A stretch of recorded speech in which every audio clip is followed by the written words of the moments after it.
सर्वमंगल मांगल्ये शिवे सर्वार्थ साधिके शरण्ये त्र्यंबके गौरी नारायणी नमोस्तुते नमोस्तुते। आज की वीडियो में हम श्री दुर्गा सप्तशती पाठ का 8वां, 9वां और 10वें अध्याय की कथा सुनेंगे। 8वां अध्याय रक्त बीज वध।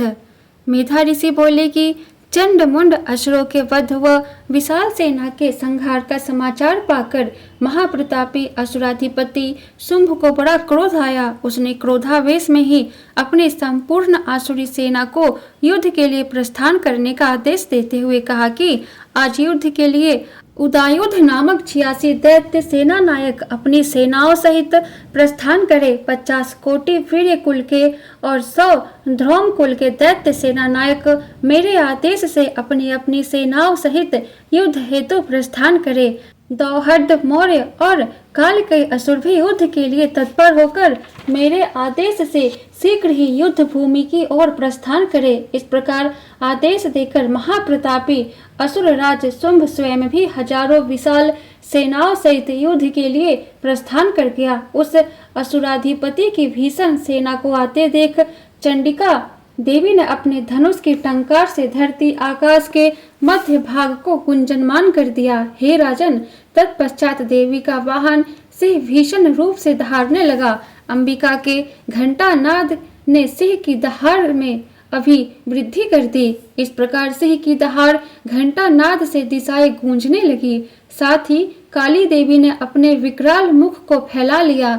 इस तरह देवी विजयनीय हो गई। उस तुमुल नाद को सुन राक्षसी सेनाओं ने क्रोधित होकर चंडिका, सिंह व काली की चारों ओर से घेर लिया। इसी मध्य दैत्यों के विनाश व दैत्यों के उत्थान हेतु ब्रह्मा, शिव, कार्तिकेय, विष्णु, इंद्र आदि देवताओं की शक्तियां जो पराक्रमी व बलशाली थी, वे इन देवताओं के शरीरों से निकलकर चंडी देवी के पास गई। जिस देवता का रूप जैसा था, जैसे आभूषण थे, उसी तरह का रूप, आभूषण, वाहन से युक्त देव शक्तियां राक्षसों से युद्ध करने हेतु युद्ध भूमि में आई। सर्वप्रथम ब्रह्मा जी की शक्ति ब्रह्मानी हंस जूते विमान पर आरूढ़ होकर अक्ष सूत्र व कमंडलों से सुशोभित होकर आई। शिव की शक्ति बैल पर सवार होकर हाथों में श्रेष्ठ त्रिशूल धारण किए, महानाग के कंकन धारण किए, शीश पर चंद्र रेख से आभूषित हो गई। कार्तिकेय की शक्ति जगदम्बिका उन्हीं का रूप धारण कर मयूर के वाहन पर आरूढ़ हो हाथ में शक्ति धारण किए असुरों से युद्ध करने के लिए आई। इसी तरह भगवान की शक्ति गरुड़ पर सवार होकर शंख, चक्र, गदा, सारंग, धनुष, खड्ग हाथों में धारण किए आई। भगवान वराह की शक्ति बाराही वराह का रूप धारण कर वहां आई। भगवान नृसिंह की शक्ति नरसिंह भी नृसिंह जैसा रूप धारण कर वहां आई। उनकी गर्दन के बालों के झटकने से आकाश के तारे टूट पड़ रहे थे। इसी तरह इंद्र की शक्ति इंद्राणी ऐरावत पर सवार हो ब्रज धारण किए वहां आई। इंद्राणी का स्वरूप वैसा ही था जैसा इंद्र का है। तत्पश्चात देव शक्तियों से घिरे भगवान शिव ने चंडी देवी से कहा कि मेरी प्रसन्नता के लिए तुम शीघ्र ही इन राक्षसों का संहार करो। शिव के ऐसा कहने पर देवी की देह से महाभीषण व महाउग्र चंडिका प्रकट हुई। उनकी आवाज सैकड़ों गिद्धरियों जैसी थी।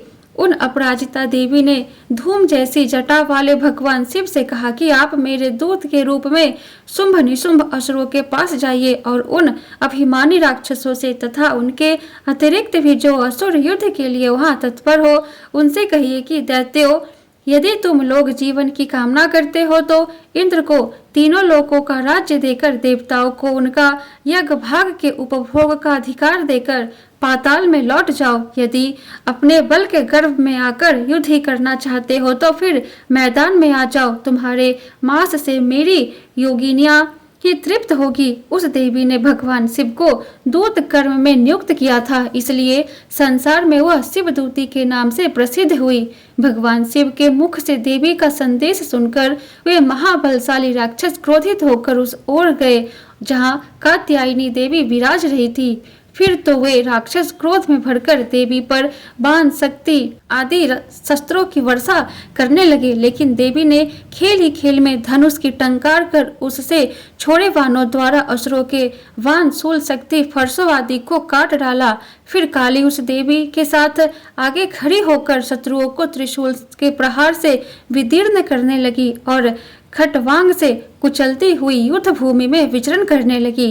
ब्रह्मानी जिधर भी दौड़ती उस ओर ही अपने कमंडलों का जल छिड़क कर शत्रुओं के बल व तेज को नष्ट कर देती थी। इसी तरह माहेश्वरी ने त्रिशूल से, वैष्णवी ने चक्र से, कार्तिकेय की शक्ति ने अति क्रोध में भरकर दैत्यों का संहार करना प्रारंभ कर दिया। इंद्र की शक्ति इंद्री के वज्र प्रहार से विदीर्ण होकर सैकड़ों ही दैत्य रक्त धरा बहाते हुए धराशाही हो गए। बाराही ने कितने ही राक्षसों को थुथुन से नष्ट कर दिया, कितनों ही की दाढ़ों के अग्रभाग से छाती विदीर्ण कर डाली और कितने ही दैत्य उसके चक्र की चोट से आहत होकर धरती पर गिर पड़े। नरसिंह भी अपने नखों से विदीर्ण कर अनेक महाबलशाली राक्षसों को खाने लगी और सिंह गर्जना कर चारों दिशाओं को गुंजाती हुई युद्ध भूमि में विचरण करने लगी। अनेक राक्षस शिवदूती के प्रचंड अट्टहास से भय खाकर धरती पर गिर पड़े, जिन्हें शिवदूती खा गई। इस तरह क्रोधित मातृगणों द्वारा असुरों का मारा जाना देखकर असुर सैनिक भाग छूटे।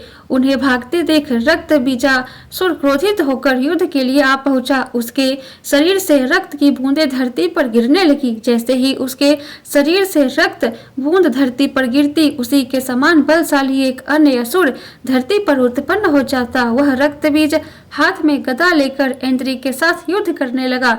तब इंद्री ने अपने वज्र से रक्त बीज पर प्रहार किया, जिससे वह घायल हो गया और उसके शरीर से रक्त रिसने लगा। उस रक्त से उसके समान ही महाबलशाली योद्धा पैदा होने लगा। रक्त बीज के शरीर से रक्त की जितनी बूंदें धरती पर गिरी, उतने ही असुर उत्पन्न हो गए, जो उसी के समान वीर्य, बल व पराक्रम वाले थे। वे सभी भीषण अस्त्र शस्त्र से प्रहार करते हुए मातृगणों से घोर संग्राम करने लगे। पुनः ब्रज प्रहार से जब रक्त बीज का शीश घायल हुआ और उससे रक्त बहने लगा, तो उससे हजारों असुर पैदा हो गए। वैष्णवी ने युद्ध में रक्त बीज पर चक्र का प्रहार किया और इंद्री ने उस पर गदा से प्रहार किया। वैष्णवी ने चक्र से घायल होने पर रक्त बीज के शरीर से जो रक्त निकला, उससे उसी के समान हजारों महाअसुर उत्पन्न हो गए।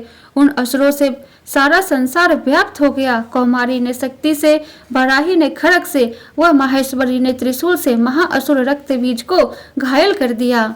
क्रोधावेश में उस असुर ने मातृगणों पर अलग अलग प्रहार किया। शक्ति व शूल से अनेक बार घायल होने पर उसके शरीर से गिरी रक्त बूंदों से सैकड़ों राक्षस पैदा हो गए। इस तरह महाअसुर के रक्त से उत्पन्न दैत्यों से संसार व्याप्त हो गया।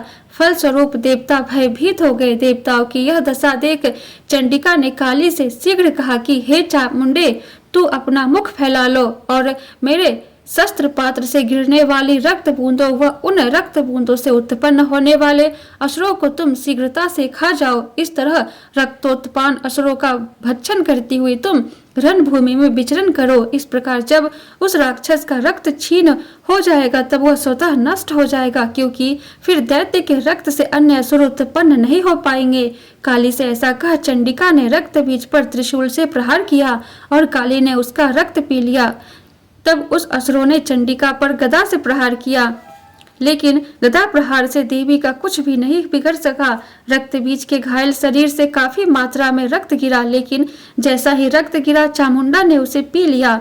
रक्तपात से काली के मुख में अनेक असुर उत्पन्न हो गए, जिन्हें काली खा गई। काली ने रक्त बीज का रक्त पी लिया। इसके बाद देवी ने रक्त बीज को, जिसका रक्त चामुंडा ने पी लिया था, वज्र, बाण, खड़ग व रिष्टि के प्रहार से मार डाला। इस प्रकार हे राजन, शस्त्रों से घायल हुआ रक्तहीन हुआ रक्त बीज धराशाही हो गया तो देवताओं को बड़ी प्रसन्नता हुई और मातृकाएं असुरों का रक्त पीने से मदोन्मत्त होकर नृत्य करने लगी। मार्कंडेय पुराणगत सार्वनिक मनवंतर की कथार्थगत देवी महात्म्य का रक्त बीज वध नामक 8वां अध्याय संपूर्ण। बोलो दुर्गा माता की जय। 9वां अध्याय निशुंभ वध प्रारंभ। राजा सुरथ ने कहा कि हे भगवान, आपने रक्त बीज वध से संबंधित देवी चरित्र का विलक्षण महात्म्य मेरे सम्मुख वर्णन किया। अब मैं वह वृतांत सुनना चाहता हूँ जिससे रक्त बीज वध के बाद शुंभ निशुंभ ने क्या किया। इस पर महर्षि मेधा बोले कि राजन, रक्त बीज वध व अन्य महाबली असुरों के मारे जाने के बाद शुंभ निशुंभ को बड़ा क्रोध आया। अपनी विशाल सेना का संहार होते देख निशुंभ क्रोधित होकर देवी की ओर लपका। असुरों की प्रमुख सेना भी उसके साथ ही उसके आगे पीछे अगल बगल में बलवान असुर थे जो क्रोधावेश में होठों को चबाते हुए देवी को मारने के लिए आगे बढ़े। महाबलवान शुंभ भी अपनी सेना लेकर मातृकाओं से युद्ध करता हुआ क्रोधित हो चंडिका को मारने के लिए आगे बढ़ा। उस समय देवी और शुंभ निशुंभ में महासंग्राम हुआ। दोनों असुर देवी पर भीषण बाण वृष्टि करने लगे। उनके बाणों को चंडिका ने अपने बाण समूह से काट डाला। फिर शस्त्रों की वृष्टि कर उन असुरपतियों के अंगों को चोट पहुंचाकर घायल कर दिया। निशुंभ ने पैनी तलवार व चमचमाती ढाल से देवी के वाहन सिंह के मस्तक पर प्रहार किया। अपने वाहन को घायल देख देवी ने क्षुप्र नामक बाण से निशुंभ की तलवार व ढाल को काट डाला। उस ढाल में 8 चांद जड़े थे। ढाल व तलवार के कटने पर उस दैत्य ने शक्ति चलाई, लेकिन देवी ने उस शक्ति के भी चक्र से 2 टुकड़े कर दिए। फिर तो निशुंभ क्रोध के मारे जल भुन गया। फिर वह देवी पर प्रहार के लिए शूल लेकर दौड़ा, लेकिन देवी ने समीप आने पर त्रिशूल को मुक्के से चूर चूर कर दिया। फिर उसने गदा घुमाते हुए देवी पर चलाई, लेकिन देवी ने गदा को भी भस्म कर डाला। तत्पश्चात निशुंभ फरसा लेकर देवी की ओर दौड़ा, लेकिन देवी ने अपने पैने बाणों से उसे घायल कर धराशाही कर दिया। अपने पराक्रमी भाई निशुंभ का वध हो जाने पर शुंभ क्रोधावेश में देवी को मारने के लिए दौड़ा। श्रेष्ठ आयुधों से शोभित शुंभ रथ में बैठे बैठे ही अपनी विशाल 8 भुजाओं से आकाश को ढककर शोभायमान था। शुंभ को आते देख अंबिका ने शंख ध्वनि की और धनुष की प्रत्यंजा से भी घोर शब्द किया। इसके पश्चात आसुरी सेना का तेज नष्ट करने वाला घंटा नाद किया और सभी दिशाओं को व्याप्त कर दिया। फिर देवी के वाहन सिंह ने अपनी दहाड़ से धरती, आकाश व 10 दिशाओं को गुंजा दिया। तत्पश्चात काली ने आकाश में उछलकर अपने 2 हाथों से धरती पर आघात किया, जिससे उत्पन्न शब्द के प्रभाव से पहले वाले सभी शब्द शांत हो गए। फिर शिवदूती ने असुरों के लिए अमंगलदायी अट्टहास किया। उस अट्टहास को सुनकर सभी राक्षस थरा गए, लेकिन शुंभ का क्रोध और अधिक बढ़ गया। उस समय देवी ने शुंभ को संबोधित करके कहा कि अरे दुष्ट आत्मा, ठहर जा, ठहर जा। उसी समय आकाश में स्थित देवता जय हो कहने लगे। शुंभ ने सामने आकर देवी पर ज्वालाओं से युक्त भीषण शक्ति चलाई। शक्ति को आते देख देवी ने महाउल्का से उसे काट दिया। उस समय शुंभ ने घोर सिंहनाद किया, जिससे तीनों लोग गूंज गए। मेधा ऋषि बोले कि हे राजन, शुंभ के सिंहनाद की प्रतिध्वनि से वज्र गिरने जैसा घोर शब्द हुआ, जिसके प्रभाव से अन्य सभी शब्द दब कर रह गए। शुंभ द्वारा चलाए बाणों के देवी ने सैकड़ों टुकड़े कर दिए, तो देवी द्वारा चलाए बाणों को शुंभ ने सैकड़ों हजारों खंडों में विभक्त कर दिया। इस पर क्रोधित हुई देवी चंडिका ने शुंभ पर त्रिशूल चढ़ाया, जिसके आघात से मूर्छित हो शुंभ धराशाही हो गया। लेकिन तुरंत ही उसे चेतना आ गई और धनुष हाथ में लेकर वानों से देवी, काली व सिंह को हताहत कर दिया। तत्पश्चात असुराधिपति ने 10,000 भुजाएं निर्मित कर चक्र प्रहार से चंडिका को आवरित कर दिया। तब दुर्गति नाशनी देवी दुर्गा ने क्रोधित होकर अपने बाणों से उन चक्रों को काट डाला। यह देख निशुंभ आसुरी सेना सहित चंडिका वध के लिए हाथ में गदा ले वेग पूर्वक दौड़ा। उसको अपनी ओर आते देख चंडी ने अपनी पैनी तलवार से उसकी गदा काट दी। उस समय उसने हाथ में शूल ले लिया। देव पीड़क शुंभ को हाथ में शूल लेकर आते देख चंडिका ने वेगवती शूल से उसकी छाती विदीर्ण कर दी। उस शूल से विदीर्ण होने पर उसकी छाती से एक अन्य महाबलशाली व महापराक्रमी दैत्य खड़ी रह कहता हुआ प्रकट हुआ। उस दैत्य के ऐसा कहने पर देव ठठाकर हंस पड़ी और अपनी तलवार से उसका शीश काट दिया। इससे वह धरती पर गिर पड़ा। तत्पश्चात सिंह अपनी दहाड़ों से असुरों की गर्दन कुचलकर उन्हें खाने लगा। दूसरी ओर काली व शिवदूती ने अपने असुर का भक्षण प्रारंभ कर दिया। कौमारी की शक्ति से अनेक दैत्य नष्ट हो गए। ब्राह्मणी के मंत्रा भी मंत्रित जल से तेजहीन होकर कितने ही असुर भाग खड़े हुए, कितने ही अन्य असुर माहेश्वरी के त्रिशूल से विदीर्ण होकर धरती पर गिर पड़े, कितने ही दैत्य वराही के थुथुन के आघात से विदीर्ण होकर धराशाही हो गए। वैष्णवी ने अपने चक्र से कितने ही दैत्यों को काट काट कर यमपुर भेज दिया, कितने ही दैत्य इंद्र के व्रज से आहत होकर प्राणों से हाथ धो बैठे। अनेक दैत्य मारे गए तो अनेक दैत्य भाग छूटे, कितने ही अन्य दैत्यों को काली शिवदूती वह सिंह ने खा लिया। मार्कंडे पुरांतगत सार्वनिक मनवंतर की कथार्थगत देवी महात्म्य का निशुंभ वध नामक 9वां अध्याय संपूर्ण। बोलो दुर्गा माता की जय। 10वां अध्याय शुंभ वध प्रारंभ। मेधा ऋषि बोले कि राजन, अपने प्राण प्रिय भाई निशुंभ का वध व आसुरी सेना का संहार हुआ देख शुंभ ने क्रोधित होकर देवी से कहा कि हे दुष्ट दुर्गे, तू बल के अहम में मिथ्या गर्व ना कर। तुझे बड़ा अभिमान है, लेकिन तू अन्य स्त्रियों के बल पर लड़ रही है। इस पर देवी ने कहा कि अरे दुष्ट, देख संसार में मेरे अलावा है कौन? ये सब तो मेरी विभूतियां है, इसलिए मुझे में ही प्रविष्ट हो रही है। फिर देखते ही देखते ब्रह्मानी आदि सब देवियां अंबिका देवी के शरीर में समा गई। तब केवल अंबिका देवी अकेले ही रह गई। फिर देवी ने कहा कि अपनी ऐश्वर्य शक्ति के बल पर ही मैं यहाँ अनेक रूपों में उपस्थित हुई थी। उन सभी रूपों को समेटकर अब मैं अकेली ही यहाँ खड़ी हूँ, तू भी यही ठहर। मेधा ऋषि बोले कि इसके बाद देवी व शुंभ में तथा देवताओं व दैत्यों में देखते ही देखते भीषण युद्ध छिड़ गया। दोनों ओर से बाणों यानी अस्त्रों शस्त्रों की वर्षा होने लगी। युद्ध का वह दृश्य बड़ा भीषण था। इस युद्ध में देवी ने सैकड़ों प्रकार के दिव्यास्त्र छोड़े, जिन्हें शुंभ ने अपने निवारक अस्त्रों से काट डाला। इसी प्रकार शुंभ ने जो दिव्यास्त्र छोड़े, उन्हें देवी ने भीषण हुंकार करके नष्ट कर डाला।